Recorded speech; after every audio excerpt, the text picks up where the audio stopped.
దేశంలోనే చేరాలని నిర్ణయం చేసుకున్నాను. కానీ నాకు ఒక బాధ్యతని ఈ దేశం ఏర్పరిచింది. నేను పాలకుణ్ణి కనుక పాలన చేయాలి, మంచి వాళ్ళని ప్రోత్సహించాలి, చెడ్డ వాళ్ళని మంచిదారిలో పెట్టాలి. నా బాధ్యతలు నేను నెరవేరుస్తున్నప్పటికీ శారీరకంగా మనస్సుకి వాటితోటి ఏమీ సంబంధం లేదు. అంటే మంచివాడిని చూసినప్పుడు వాడిని మాటిమాటికి ఏదో చేయడం కానీ, చెడ్డవాడిని చూసినప్పుడు వాడిని పగ పెంచుకోవడం కానీ, ఇలాంటివి నాకు ఈ మనసులో ఏర్పడేవి కదా. మనస్సుని నేను తత్వం మీద పెట్టా, శరీరంతో బాధ్యత చేస్తున్నా. కనుక ఈ రెంటికి మధ్య ఒక రకమైనటువంటి ఒక హద్దు ఏర్పరచుకుని నేను ఉన్నానయ్యా. ఇది వ్యతిరేక దశ. అలాంటి వ్యతిరేక దశ కలిగినటువంటి వ్యతిరేక అవస్థ అని అంటారు దీన్ని. స్థితప్రజ్ఞ దశలో ఇది పైనుంచి క్రమంగా 3వ దశ. ఇది కలిగితే కొంతకాలానికి ఈ మనస్సులో కలిగేటటువంటి అదురుడు కూడా తగ్గుతుంది, ఉద్వేగము తగ్గుతుంది అన్నమాట. ఆ ఉద్వేగం కొంతకాలం తగ్గిన తర్వాత చేసే సాధన ప్రభావం చేత చేరినటువంటి లక్ష్యం మీదే నువ్వు స్థిరంగా ఉండగలుగుతావు. లేదా అక్కడికి వెళ్ళినా, భగవంతుడి దగ్గరికి వెళ్ళినా, మళ్ళీ మా ఇంటికి వెడితే బాగున్నాం, మా అమ్మని చూస్తే బాగున్నాం, ఏదో మా అన్నయ్యతో అక్కడికి వెళ్ళినా మళ్ళీ ఇదే గోల్ వస్తుంది. కారణం మనసులో పక్వత లేకపోతే అన్నమాట. అంచేత ఇది వ్యతిరేక దశ అని అంటాం. అలాంటి జ్ఞానులతోటి మనం సహవాసం చేయగలిగినట్టయితే ఆ రకమైనటువంటి ఇస్తే మనం కూడా మన మనస్సుకి కలిగించగలుగుతాం అని మన ఆండాళ్ ఈవేళ ఈ గోపికతోటి మనకి పరిచయాన్ని కలిగిస్తోంది. పాసురాన్ని ఒకసారి మనం అనుసంధానం చేసుకుందాం. ఆండాళ్ తిరువడిగళే శరణం. கத்து கரவை கனங்கள் பல கறந்து செத்தார் திரளழிய சென்று செரு செய்யும் குற்றமொன்னில்லாத கோவலர்த்தம் பொற்கொடியே புத்தரவல்கள் புனமையிலே போதராய் சுத்தத்து தோழிமாரெல்லாரும் வந்து நின்முத்தம் புகுந்து முகில் வண்ணன் பேர்பாட சித்தாதே பேசாதே செல்வப் பெண்டாட்டி நீ எத்து குரங்கும் பொருள் ఏలోరెంబావాయి. గోదాదేవి యొక్క వంశపు వైభవాన్ని ముందర మన ఆండాళ్ తల్లి చెప్తోంది ఈ గోపిక యొక్క వంశాన్ని. కత్తు కరవై కనంగళ్ పల కరందు, ఇది వాడు ఒక గొప్పతనం అంట. వీళ్ళందరికీ గోవులే కదా గొప్ప ధనం. బోల్డని గోవులు ఉండేవి. అన్ని గోవులు కూడా మంచి వయసులో ఉండేటువంటి గోవులు, ఏదో ముసలి గోవులు కాదు, ఏదో వయసు మళ్ళినటువంటి గోవులు కాదు. కట్టు కరవై, దూడలు కలిగినటువంటి గోవులు అన్నమాట. అలాంటివి ఎన్ని? కనంగళ్ పల. ఇన్ని అని చెప్పటానికి అవకాశం లేదు. ఏదో 5, 10, 100, 1000 అయితే ఇన్ని అని చెప్పచ్చు. కానీ ఇది పల. భగవంతుడు ఏమయ్యా కృష్ణ నా జన్మలు ఎన్ని అని అడిగాడు అర్జునుడు. బహుని అని చెప్పాడు. పోనీ నీ అవతారాలు ఎన్ని అని అడిగాడు. బహుని మే జన్మాని అన్నాడు ఆయన. మన ఒంటి మీద ఉండే వెంట్రుకలు ఎన్ని? బహుని అనాలంతే. ఆకాశంలో ఉండే నక్షత్రాలు ఎన్ని? బహుని అనాలి, చాలా అనాలి. అంతకంటే వేరే అనలేం కదా. ఈ చాలా పల అంటారు తమిళంలో. గోపికలు, ఈ గోపకులందరి యొక్క ఇండ్లల్లో ఉండేటువంటి గోవుల సంపద కూడా ఎంత అంటే పల. ఎన్నో చెప్పటానికి అవకాశం లేనన్ని గుంపులు గుంపులు కలిగిన గుంపులు ఎన్నో కూడా చెప్పడానికి వీల్లేదన్నమాట. దశరథ చక్రవర్తిని గురించి చెబుతూ హనుమ సీతమ్మతోటి పరిచయం చేసేటప్పుడు రాజా దశరథో నామ రథ కుంజర వాజిమాన్. రథములు కుంజరములు అంటే ఏనుగులు కూడా ఎన్నున్నాయో ఎవరికి తెలియనన్ని బోలెడన్ని ఉన్నాయి. అట్లాగా వీరికి గోవులు కూడా, గోవులు కాదు గోవుల గుంపులు కూడా, గుంపులుగా కూడా మనం లెక్క పెట్టడానికి అవకాశం లేనన్ని లేత దూడలు కలిగిన చక్కటి క్షీర సమృద్ధి కలిగినటువంటి సంపద వీడది. అలాంటి వాటిని పలకరంద్, వాటన్నిటినీ కూడా ఒక్కొక్క గోపకుడే పితగ్గలడట. ఇది వాళ్ళకు ఉండేటువంటి కండబలం. అంటే మామూలుగా ఇప్పుడు ఈ రోజుల్లో అయితే పాలు పితకడానికి మిషన్స్ వచ్చేసాయి, సకింగ్ మిషన్స్. అది పొదుగు కదిగేసి దానికి పొదుగు దగ్గర పెట్టేస్తే అదే పాలు పితికేస్తుంది పూర్తిగాను. కానీ ఇదివరకు రోజుల్లో అలా పితికేవారు కాదు, అది నియమం కూడా కాదు. అది ఆ ఆవు యొక్క పొదుగు పట్టి పితకాలి. పితకాలంటే చేతులు నెప్పెట్టేస్తాయి. అలా పట్టుకుని ఎలా పితుకుతూ ఉండాలంటే భుజాలు కూడా పట్టేస్తాయి అన్నమాట. సాధారణంగా ఒక 5-6 పశువులకి పాలు పితికేటప్పటికి చేతుల్లో ఉండే శక్తి కాస్త క్షీణించిపోతుంది. కాదట, ఇన్ని గుంపులుగా ఉండేటటువంటి గోవుల యొక్క పాలని కూడా ఒక్కొక్క గోపకుడే పితకగలిగే తెంగాదే పొక్కు ఇరుందు సీర్తములై పత్తి ఏమాత్రం సంకోచం లేకుండా కూర్చుని ఒక్కొక్కడి పితకంటే వాడికి ఎంత కండబలం, ఎంత ఓరిమి, ఎంత సహనము, ఎంత శక్తి, ఇలాంటివి కలిగినటువంటి వంశం వీళ్ళ వంశం. సెత్తార్ తిరలழிయ సెండ్రు సెరుచెయ్యం.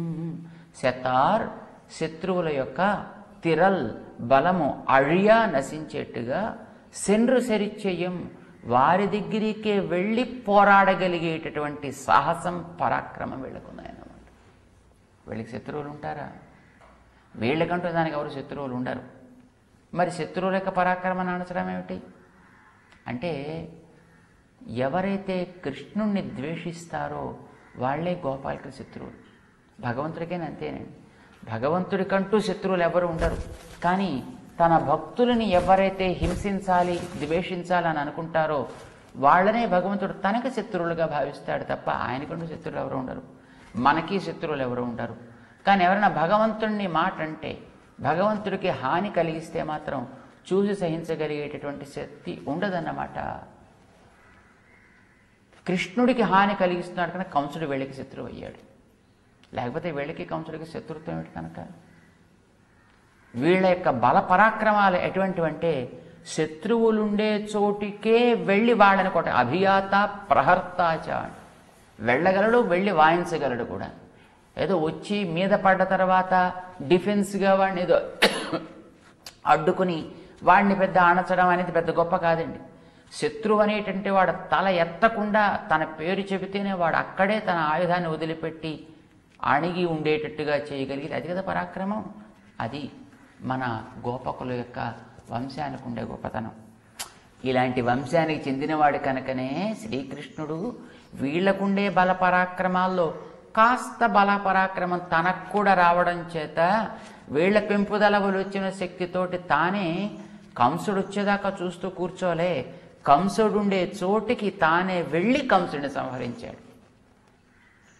సెత్తార్ తిరలழிయ, శత్రువుల యొక్క బలమంతా కూడా నశించేట్టుగా సెండ్రు సెరిచెయ్యం, వారి దగ్గరికే వెళ్ళి పోరాడగలిగినటువంటి బలశాలురు. ఇంత బలం కలిగిన వాళ్ళు వీళ్ళందరూ కనుకనే శ్రీకృష్ణుడు పుట్టింది మధురలో అయినా అక్కడ ఉండడం ఇష్టం లేక ప్రేమించే వారి మధ్యకి వెళ్ళిపోయి, రక్షించగలిగే వారి మధ్యకి వెళ్ళిపోయి నేను అక్కడే ఉంటాను అనుకున్నట్టుగా మొత్తం ఆయన రాత్రికి రాత్రి ఉరుకురు పరుగులు వేసుకుంటూ దొంగలాగా వచ్చి వీళ్ళ మధ్యకి చేరిపోయాడు. వీళ్ళ దగ్గర తనకు రక్షణ ఉంటుంది అని ఆయనకు తెలుసునన్నమాట. ఇంత బల పరాక్రమాలు వీళ్ళకు ఉన్నాయి కనుకనే కంసుడు ప్రక్కనే ఉన్నప్పటికీ వీళ్ళ మీద తను రాలేకపోయాడు చూడండి. లేకపోతే ఆయన ఎప్పుడో వచ్చి వీళ్ళని అణిచి పారేసి ఉండాల్సింది కదా.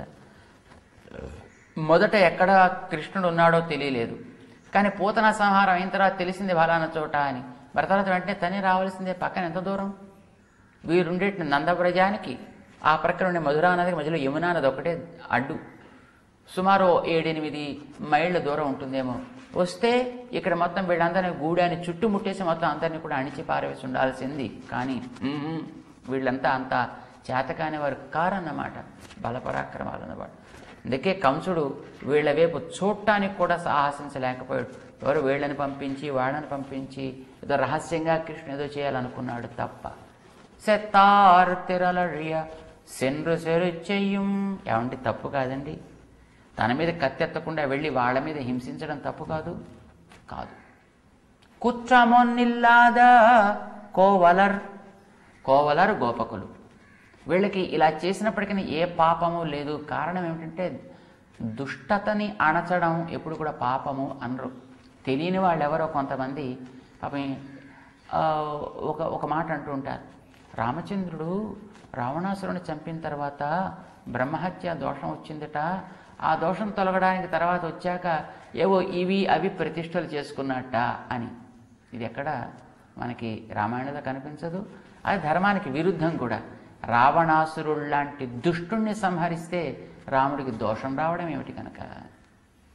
లోకాలన్నిటినీ కూడా హింసించినటువంటి రావణాసురుడిని సంహరించకపోతే అది దోషం, సంహరిస్తే అతనికి ఏ రకమైన దోషము రావడం అనేది జరగదన్నమాట. అది ధర్మానికే విరుద్ధం. వ్యాధిగ్రస్తుడైనటువంటి ఒక రోగి డాక్టర్ దగ్గరికి వస్తే డాక్టర్ అతనికి పొడిచి ఇంజెక్షన్ ఇచ్చి అతని రోగాన్ని తగ్గిస్తాడు. పొడవడం పాపం అందామా? వ్యాధిగ్రస్తుడు వస్తే కత్తి తీసి ఆ వ్యక్తి శరీరాన్ని కోస్తాడు డాక్టర్. అప్పుడు సర్జరీ చేయడం మనం పాపకార్యం అందామా? దానివల్ల ఏమైనా తను ప్రాయశ్చిత్తం చేసుకోవాల్సి వస్తుంది ఆ వైద్యుడు? కాదు. ఆ వైద్యుడు చేయకపోతే ఆ రకమైనటువంటి క్రియ అది వైద్యుడికి దోషం, పేషెంట్కి ప్రాణానికి హాని. అందుకే అతడు చేసిన అది హింస అని అననట్టుగానే భగవంతుడు కూడా దుష్టులని సంహరించిన అది అతనికి దోషం కాదు. అది చెప్పే అర్జునుడిని యుద్ధానికి ప్రేరేపిస్తాడు శ్రీకృష్ణుడు. అట్లానే భగవద్వేషం కలిగినటువంటి వ్యక్తులని అణచినప్పటికీ కూడా అది దోషం కానే కాదు. దీపం చీకటిని చీల్చి చెండాడుతుంది, దానంతటిని కూడా తరిమి పారేస్తుంది. ఆడు దీపాన్ని తప్పందామా? కానే కాదు. అట్లానే వీరు ఆ దుష్టులని అణిచినప్పటికీ కూడా ఏ దోషము అంటని వారు. కుట్రమొన్నిల్లాద కోవలర్దం పొర్కొడియే. ఈవిడ అలాంటి గోప వంశంలో వచ్చినటువంటి ఒక బంగారు తీగ. అంటే ఆ వంశానికి కూడా కీర్తి ప్రతిష్టలు పెంచేటటువంటిది అనమాట. బంగారం కీర్తిని పెంచేది అని కదా మనం అనుకుంటాం, విలువని కలిగించేది అని కదా అనుకుంటాం.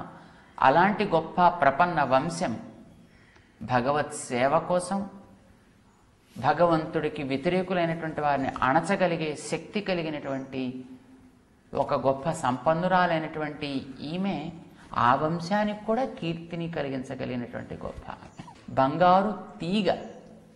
తీగ అంటే ఏదో ఒకదాని మీద ఆధారపడి పెరిగేది అని అర్థం. ఈవిడ ఎప్పుడు శ్రీకృష్ణుడినే ఆధారం చేసుకుని పెరిగేటటువంటి, శ్రీకృష్ణుడికే పరతంత్ర అయి ఉండేటటువంటి ఒక గొప్ప ప్రపన్నురాలు. అది అలా ఉంచినా అంటే వంశపు గొప్పతనం అలా ఒక పక్కన అట్టే పెట్టండి. అసలు ఈవిడ కూడా సహజంగా గొప్ప అందగత్తండి. అది చూసే కృష్ణుడు ఈమెను ప్రేమిస్తాడు. అందుకే ఆవిడ మన గోష్ఠిలో ఉంటే కృష్ణుడి ప్రేమ ఆవిడ ద్వారా మన గోష్ఠి కూడా వస్తుంది అని మన వాళ్ళంతా తపన పడుతున్నారన్నమాట. ఈవిడికుండే సహజ సౌందర్యం ఏమిటి? పుత్తరవల్గుల్ పునమైలే పోదరాయి పుత్తు అరవు అలుగుల్. అలుగుల్ అంటే జఘన సౌందర్యము అని అంటారు. స్త్రీకి బహుశా అది చాలా గొప్ప సౌందర్యం అట. కేశ సౌందర్యం చాలా గొప్ప సౌందర్యం అట. పుట్టలో తన యొక్క దేహానంతటిని కూడా చుట్టుకుని దాని మీద పడగని విప్పి పడుకున్నటువంటి ఒక సర్పపు ఆ పడగ యొక్క కాంతి సౌందర్యాల వంటి దేహ సౌందర్యం ఈవిడిదట. అంటే ఇదొక అద్భుతమైనటువంటి తత్వ రహస్యం అని అంటారు. కేశములు పై భాగంలో ఉండేవి, శిరస్సుకి జడ ఉంటుంది, క్రింది భాగం ఒకటి, ఈ రెంటికి మధ్యలో ఉండేటటువంటి భాగం నడుము అంటాం. ఇది చాలా సన్ననిది అని అంటారు. సహజంగా స్త్రీ సౌందర్యాన్ని సన్నని నడుముతోటి పోలుస్తారు. క్రింది భాగం ఒక్కటి, దానికి పై భాగం ఒక్కటి. పై భాగాన్ని ప్రవృత్తి అంటారు, కింది భాగాన్ని నివృత్తి అంటారు. ఈ రెంటికి మధ్యలో ఉండాల్సినటువంటిది నడుము ఉందో లేదో తెలియనట్టుంది అని అంటారన్నమాట. ఈ మధ్యలో ఉండేటటువంటి సన్నని భాగమే ఉందో లేదో తెలియకుండా ఉండేటటువంటిది లేనిది, రాగము తొలగించునది విరాగము అంటారు. ఈ వైరాగ్యము అనేటటువంటి మధ్యలో ఉంటే నడుములాగా ఒక కేంద్రంగా, దానికి పైన ప్రవృత్తి ఉంటుంది, కింద నివృత్తి ఉంటుంది. ప్రవృత్తి అంటే మనం చేసేటువంటి పనులు, నివృత్తి అంటే మనం మాని వేసేటటువంటిది. ప్రవృత్తి నివృత్తి ఏ విషయంలో ఎలా ఉండాలో తెలిస్తే అప్పుడు మనకి నిజమైన వైరాగ్యం ఉన్నట్టు లెక్క. అంటే మనం పనులు చేస్తాం కానీ వాటి ఎంత నుంచి నివర్తిస్తాం కూడా. దేంతో నివర్తిస్తాం? భావనతో నివర్తిస్తాం, శారీరకంగా ప్రవర్తిస్తాం. అంటే కర్మాచరణ చేస్తాడు కానీ కర్మఫలాన్ని వీడు ఆశించడు. కారణం దాని యందు వీడికి రాగము లేదు కనుక, వైరాగ్యం ఉన్నది కనుక వీడికి రెండేటి రాగం దేని యందు? పరమాత్మ యందు. కనుక పరమాత్మ ఎందే రాగం ఉంటుంది, తదితరమైన వాటిని విరాగం ఉంటుంది. అప్పుడు వీడి ప్రవృత్తి నివృత్తి కూడా సరి అయినటువంటి మార్గంలో సాగేది అవుతుంది. అది ఈ గోపికకి ఉండేటువంటి గొప్ప సౌందర్యం. ఇది ఒకటి చెప్పింది. రెండవది, పునమయిలే, పునమయిల్ వనవిహారము చేస్తుండేటటువంటి అందమైన నెమలి అంటుంది అమ్మ. జుట్టుని పొగిడేటప్పుడు నెమలి యొక్క ఆ పింఛములతోటి పొగట్టం మనం పెద్దగా ఎక్కడా కనిపించదు మన కావ్యాల్లో. పాముతోటి పోలుస్తుంటారు జుట్టుని కొంతమంది. ఏదో నల్లగా ఉంటుంది కనుక, ఇలా పొడుగ్గా ఉంటుంది కనుక, ఇలా ఇలా ఊగుతూ ఉంటుంది కనుక ఏదో పాము వలె సంచరించేటటువంటి జుట్టు అని పొగట్టం అనేది ఉంది. కానీ నెమలి యొక్క పింఛములతోటి, నెమలి యొక్క కేశములతోటి పొగట్టం అనేది ఒక ఆండాడికే తెలిసిన సహజ సౌందర్యం. ఉంటుంది, అలాగా ఉంటుంది అనేది ఈ మధ్య వచ్చే ప్రకటనలు చూస్తే మనకి తెలుస్తుంది. మీరు ఎప్పుడైనా షాంపూ ప్రకటనలు చూసి ఉంటారు. ఆ షాంపూ ప్రకటన చేసేటప్పుడు నిండా నీళ్లు కలిపేసి ఆ తొట్టి నిండా అమాంతం అందులో మునిగి పైకి లేచి హా అంటూ తిరుగుతుంటే ఆ జుట్టంతా వెనకాత ఇలా ఇలా ఇలా తరంగిస్తూ ఉంటుంది. ఇది ప్రకటన మనం చూస్తుంటాం. అది ఎలా ఉంటుందో ఒకసారి మనం నెమలిని గమనిస్తే, పెద్ద పురి కలిగినటువంటి నెమలి నడుస్తుంటే ఆ వెనకాతల ఆ పురి అంతా ఇలా ఇలా ఇలా ఇలా ఇలా ఇలా ఆడుతూ ఉంటుంది. ప్రకృతిలో ఉండే సహజ సౌందర్యాన్ని దర్శించగలిగినటువంటి యోగ్యత మన గోదాదేవి. అంటే ఉపమానాన్ని చెప్పిన యోగ్యమైన ఉపమానం చెప్పడం అంటే గోదాదేవిని చూసే కావ్యాలు చెప్పేవాళ్ళంతా నేర్చుకోవాలి అనేది మన దాన్ని బట్టి తెలుస్తూ ఉంటుంది. అందుకే అట్లాంటి అందమైన కేశ సంపద కలిగినటువంటి గోపిక గోదాదేవి. ఒక స్త్రీ లోపల, గోపిక మరొక స్త్రీ. ఒక స్త్రీ మరొక స్త్రీ సౌందర్యాన్ని ఎప్పుడు పొగడదట, ఇష్టపడదట. మరి గోదాదేవే పూడేటంత గొప్ప సౌందర్యం ఉందంటే ఆవిడ సౌందర్యం సాటిలేంది అని మనం గుర్తించవచ్చు. అంటే అంత గొప్ప ప్రవృత్తి సౌందర్యం కలిగినటువంటి ఆమె. ప్రవృత్తి అంటే కర్మాచరణ. కర్మాచరణ వంశాన్ని బట్టి వచ్చింది. అందుకే మనం అనుకున్నాం వీళ్ళ వంశం అంతా కూడా కర్మనిష్ట కలిగినటువంటి వారు. అయినప్పటికీ దానివల్ల కలిగేటటువంటి లాభాలాభాలతోటి, జయాపజయాలతోటి ఏమాత్రం పట్టు లేనివారు. అది తెలుసును, కానీ వీరి మనసు వాటి యందు ప్రవర్తించదు. తెలుసుకున్నప్పటికీ వాటిని పొగట్టము, తెగట్టము. సర్వత్ర అనభిస్నేహ, వాటి యందు స్నేహం ఉండదు వీరికి.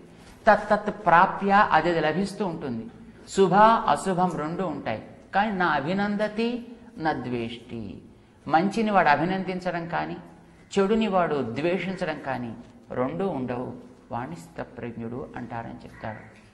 మన వాళ్ళు అంటున్నారు, నీవు నెమలి కదా, పోదరాయ్ నెమలి, నీవు ముందు నడవమ్మా. నీవు ముందు నడుస్తుంటే నిన్ను చూసి మేమందరం కూడా నీ వెంట సాగుతాం. నీ అందం చూసి స్వామి వస్తాడు, నీ ద్వారా మమ్మల్ని కూడా తాను అనుగ్రహిస్తాడు. పునమయిలే పోదరాయ్. ఈవిడికి చుట్టుపక్కల వాళ్ళంతా కూడా తెలుసుకోవాలి, నా ఇంటికి ఇంతమంది వచ్చారు, నన్ను ఇంతమంది పొగిడారు, నేను ఇంత ప్రధానమైనటువంటి దాన్ని అనుకోవాలని ఆవిడ కోరిక ఉన్నట్టుంది. ఆమె ఆండాళ్ళతో అదే చెప్తోంది. సుత్తత్ తోழிమార్ ఎల్లారుం వంద్. ఈవిడికి ఆ ఊళ్ళో ఉండే వాళ్ళందరితోటి ఏదో రకమైన సంబంధం ఉందన్నమాట. అందరూ స్నేహితులు, బంధువులు, ఏదో రకంగా చుట్టాలు పక్కాలు అన్నమాట. సుత్తత్ తోழிమార్, చుట్టాలు పక్కాలు అందరూ కూడా ఎల్లారుం వంద్, అందరూ వచ్చారు. నిన్ముత్తం పుగుందు, నీ ముంగిట మేమంతా చేరామమ్మా. ఏం చేస్తున్నాను చేరి? ముగిల్వണ്ണన్ పేర్ పాడ, మేఘశ్యాముడి యొక్క దివ్యనామాన్ని గానం చేస్తున్నాం. నువ్వు నెమలివి కదా, మేఘశ్యాముడి యొక్క సాక్షాత్కారం కలగాలంటే మేఘం చూడగానే నెమలి పురివిప్పి నాట్యం ఆడాలి. మేము మేఘశ్యాముడి యొక్క కీర్తన చేస్తున్నాం, నీవేమో నెమలి వంటి సౌందర్యకత్తెవాయ్. మరి ఏం చేయాలి నువ్వు? నువ్వు కూడా ఒక్కసారి నీ సౌందర్యాన్ని పురివిప్పి నాట్యం ఆడేట్టుగా చేసి మేము దర్శించేట్టుగా మా కోసం నీ బయటికి రావద్దా? సిత్తాదే పేశాదే, ఉలుకు లేదు పలుకు లేదు. అంటే మంచి గర్వం అన్నమాట. నాకు పెద్ద లెక్క ఏమిటి, నేను ఎవరిని కేర్ చేయాలి కనుక భగవంతుడు ఎలా ఉంటాడో అలా ఉంటుందన్నమాట ఇవిటి కూడా. భగవంతుని గురించి వేదం చెబుతూ అవాకి అనాదరహ అంటుంది. ఆయనే మాట్లాడట, ఎవరిని ఆదరించట. మనం ఎందుకు మాట్లాడతాం అంటే బాగున్నారా అంటే వాడి నుంచి ఏదో వీడు ఆశిస్తున్నాడు, ఎవరినో ఆదరిస్తాడు ఎందుకంటే వాడి నుంచి మళ్ళీ వీడు ఆదరణ కోరుకుంటాడు కనుక. కానీ భగవంతుడు మన ఆలయాలకు పెడుతుంటామే, దర్శనం చేస్తుంటామే, ఆయన ఎప్పుడైనా రాగానే మనం చూసి బాగున్నారా రండి రండి అంటాడా? అనడు. ఎందుకని? అవసరం మనది, ఆయనది కాదు. లాభం కోరుకునేది మనం, ఆయన కాదు. చెయ్యకపోతే నష్టం మనకి, ఆయనకు కాదు. అందుకే ఆయన మాట్లాడు, ఆయన ఆదర అవసరం లేదు, మనకి అవన్నీ కావాలి. భగవంతుడి లక్షణం భగవద్భావన చేసిన వారికి కూడా లభిస్తుంది కాబోలు. బ్రహ్మవేద బ్రహ్మైవ భవతి అన్నట్టుగా భగవద్భావన భావితులైనటువంటి మహనీయులు కూడా అలానే ఉంటారా అన్నట్టుగా అయిపోతారన్నమాట. వీరు కూడా అట్లాంటి యోగ్యత కలిగినటువంటి మహాజ్ఞాని అయి ఉండవచ్చును. అందుకోసమనే ఏం మాట్లాడకుండా సిత్తాదే పేసాదే కారణం సెల్వ పెండాటి, సంపదల వల్ల ఏర్పడ్డటువంటి ఏమంటారు దాన్ని, నడమంత్రపు సిరి అంటారా? అంటే కలిగిన సంపదల వల్ల కన్ను మిన్ను కానకపోతే అదిగో అలాంటి స్థితి నీకు కూడా అన్నట్టు అనిపిస్తోంది. కాదు కాదు, నీకుండేటువంటి సంపదల యొక్క వైభవం అట్లా నేను చేస్తోంది. నీకుండేటటువంటి బంధు సంపద, పశు సంపద, దేహ సంపద, ఇన్ని సంపదలు కూడా శ్రీకృష్ణుని యొక్క అనుగ్రహాన్ని నీ మీద పుష్కలంగా ఉంచడం చేత ఏం పెద్ద ఏమైనా లెక్క చేయాలని అనిపిస్తోంది. కానీ తల్లి, నీకుండే కృష్ణ ప్రేమ కృష్ణ భక్తలమైన మాతో చేరినప్పుడే కదా సార్థకత అయ్యేది. అంచేత నీవు అట్లా ఉండకూడదు. నీ ఎత్తుకు ఉరంగం పోరుడు. ఎందుకు నిద్రపోతున్నావు చెప్పు? మా మీద నీకు ప్రేమ లేదా? మేము నిన్ను ప్రార్థన చేయటం లేదా? లేదా మేము అందరం కలిసి రాలేదా? ఇంధనం వచ్చినప్పటికీ కూడా నీవు ఇంకా అట్లాగా నిద్రిస్తూనే ఉండడంలో తాత్పర్యమేమి? బహుశా శ్రీకృష్ణుడు ఆ లోపల ఉన్నాడా అన్నట్టుగా వీడికి లోపల భావన కాబోలు. అది బయటికి చెప్పటం లేదు. మరి నీవు మేమందరం వచ్చి ఆర్తితోటి పిలిచినప్పటికీ రాకపోవడానికి ఏమిటి కారణం? మమ్మల్ని అనుగ్రహించు అంటూ ఈనాటి గోపికని మన ఆండాళ్ మేల్కొల్పి తమతో చేర్చుకుంటోంది. ఆండాళ్ తిరువడిగళే శరణం. జై శ్రీమన్నారాయణ.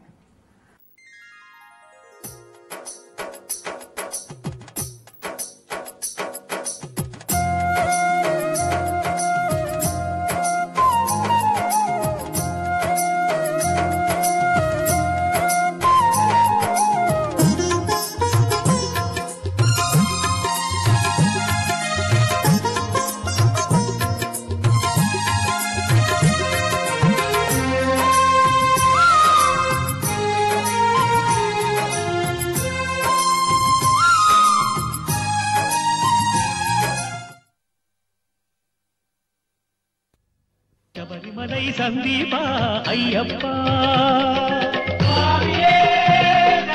అయ్యప్ప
నిమిలాటలాడంగా పులిస్వారి చేస్తూ వచ్చే అయ్యప్ప, జయమస్తు దేవరా శుభమస్తు శ్రీకర, నీ పాదదాసులమో అయ్యప్ప. ఎలకో ఇలపాడంగా నిమిలాటలాడంగా పులిస్వారి చేస్తూ వచ్చే అయ్యప్ప, జయమస్తు దేవరా శుభమస్తు శ్రీకర, నీ పాదదాసులమో అయ్యప్ప.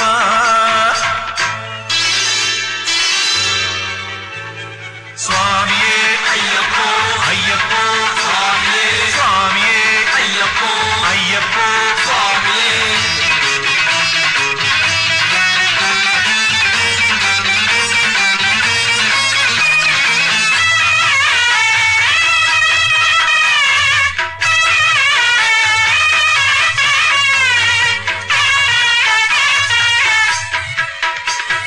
పాపాలు మాపేటి దానాలు చేసేము గణపతికి పాదాభివందనం. స్వామి శరణం అయ్యప్ప శరణం స్వామి శరణం అయ్యప్ప శరణం. శూలాయుధ షణ్ముఖ పాలించే ఏలిక వెండి కొండ వేలుపు మా కొసగే గెలుపు.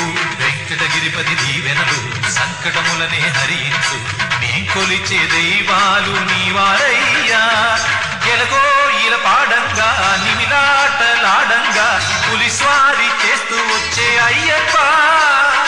జయమస్తు దేవరా శుభమస్తు శ్రీకరా నీ పాదదాసులమో అయ్యప్ప.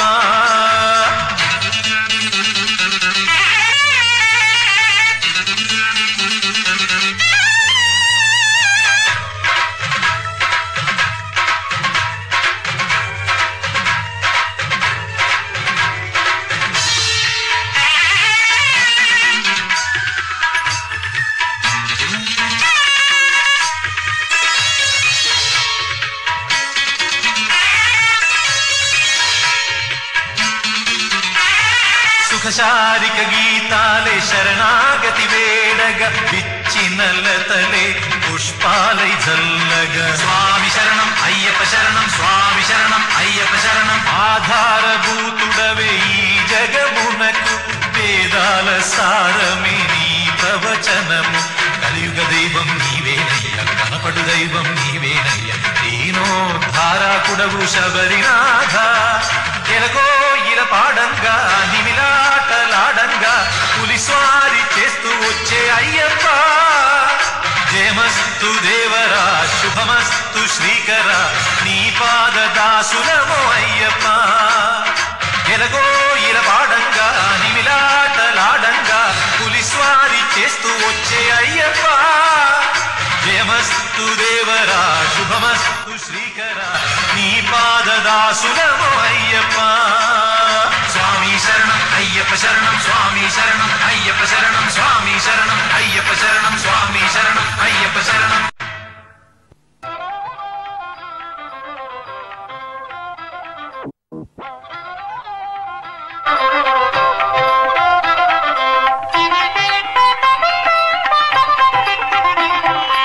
అయ్యప్ప స్వామికి జయమంగళం.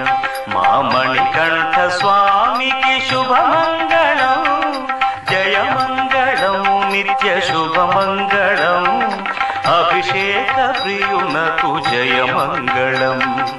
అయ్యప్ప స్వామికి జయమంగళం. మా మణికంఠ స్వామికి శుభమంగళం.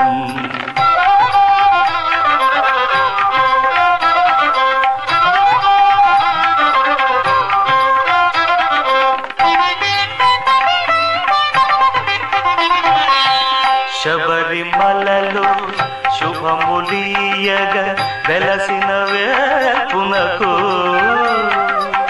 మార్గశిరములో మకర జ్యోతిగా వెలిగే ఊరితికి. మహిషి శిరమును సుకరముగా తెగనాడిన దేవునికి. కారడవులలో క్రూర మృగాల ఆడిన బాలునికి మంగళం. జయమంగళం శుభమంగళం. అయ్యప్ప స్వామికి జయమంగళం. మా మణికంఠ స్వామికి శుభమంగళం.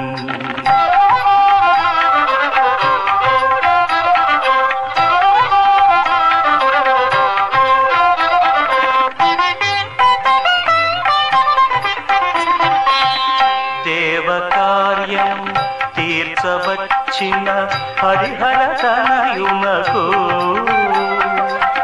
వేద శాస్త్రములు వచ్చిన వేద విధానకు